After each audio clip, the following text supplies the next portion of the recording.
جزائرية لكل العالم. خلونا تعليقات أيضا اللي تفرحنا، وكامل الأخوات يجربوها في مناسبتهم ويفرحوا بها ويباركوا بها ويديروا بها مشاريع زلنا متواصلين في سلسلة حلويات العيد. جبت لكم واحد الوصفة الخفة الهشة كما عودتكم مرام، بالوصفات السهلة والسريعة والاقتصادية، وتقطع لنا كمية كبيرة. كما تعرفونا احنا الجزائريين نحبوا نديروا الحلوة تاع العيد، ناكلوا ونمدوا منها كامل جوارينا احبابنا. المهم هذه الوصفة غادي تزهي لك طاولة العيد. فقط ما تنسوناش بالجام وتعليقاتكم ليصلكم كل جديد مرام، وايضا نحبكم تجربوها كامل، واللي جربتها تخلي لي في التعليقات بواحد الكريمه بواحد الخفه ما عندي ما نحكي لكم في هذه الوصفه.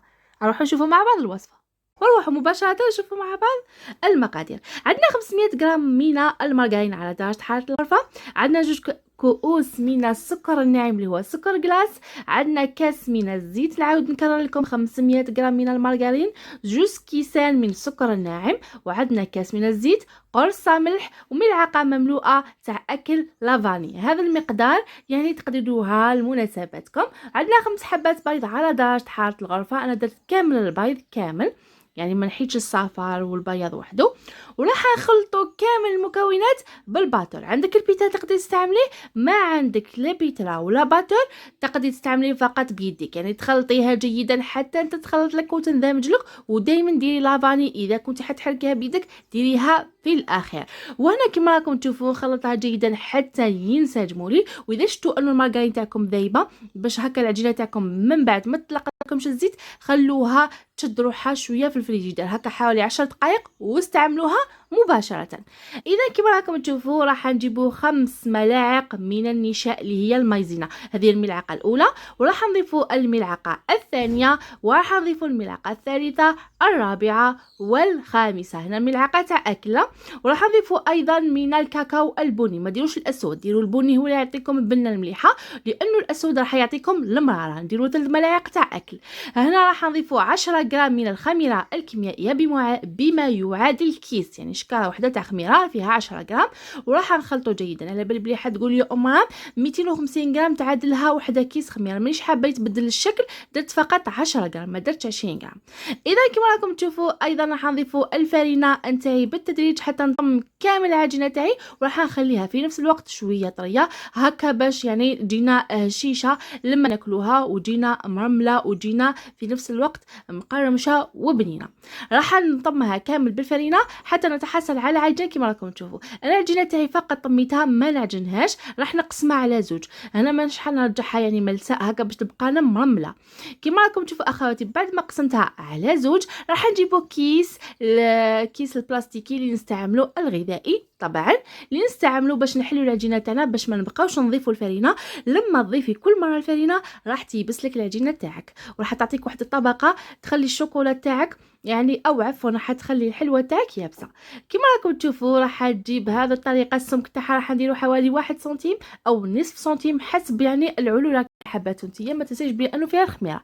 راح نطبعها بشكل دائري، وهنا اي طابع يكون عندك تقدري تشكلي، ولكن كما على بالكم النيغرو ولا حلوه النيغرو اللي معروفه يعني في وهران تحب تكون عاليه وفي نفس الوقت دائريه. هذا هو السمك اللي تحصلت عليه. راح نجيب كامل الحبات ونستفهم في البلاطو تاعي. كما راكم تشوفوا كنت شعلت الفرن على 180 درجه.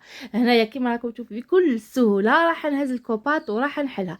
هنا اما بالنسبه للعجينه راح نعاود نطمها، وراح نجيب كميه من العجين الاخرى هكا باش حتى نتكملوا. هنايا باش يعني ما تتقلص لكمش ويتبدلش الحجم. هنا شوفوا كيف راني نطم فيها، ما نعجنهاش فقط نطمها. وراح نقول كما قلت لكم نجيبوا كميه من العجين المتبقيه ونضيفوا لها حتى نكملوا كامل كميه العجين. صدقوني راح يجوا كامل على حبه واحده، وراح يجوا كامل شكل واحد، ماهيش حبه صغيره وحبه كبيره. تبعوا فقط الوصفه. اذا وصلتي لحد الان خلي جام باش يصلك كل جديد امران باش يوصل الوصفات تاعنا الجزائريه لكل العالم. خلونا تعليقات ايضا اللي تفرحنا، وكامل الاخوات يجربوها في مناسبتهم ويفرحوا بها ويباركوا بها ويديروا بها مشاريع ويخدموا بها. شوفوا خياتي الله يبارك، بعد ما استفتهم كامل هذا البلاطو الاول وراح نضيفوا البلاطو الثاني. هنا كيما راكم تشوفوا راح بعد ما طيبتها على على 180 درجه في الرف الوسطاني. راح تشوفوا انه طابلتنا راح نجيبوا كريمه حلوه الترك. هذه الكريمه تجيب بزاف هايله. انت اي كريمه تقدري تستعمليها، ولكن لضيق الوقت الطلبيه وما موجود ضفتي الشوكولا وسورتو في السخانه. في الشتا نضيفوا لها ملعقه تاع زيت تاع اكل في كل 200 غرام. ولكن لما تكونوا في الصيف ما نضيفوا لها حتى ولا اضافه. كما على بالكم الشوكولا تذوب، هنايا كي ما نضيفوا لها والو حتبقى شاده روحها.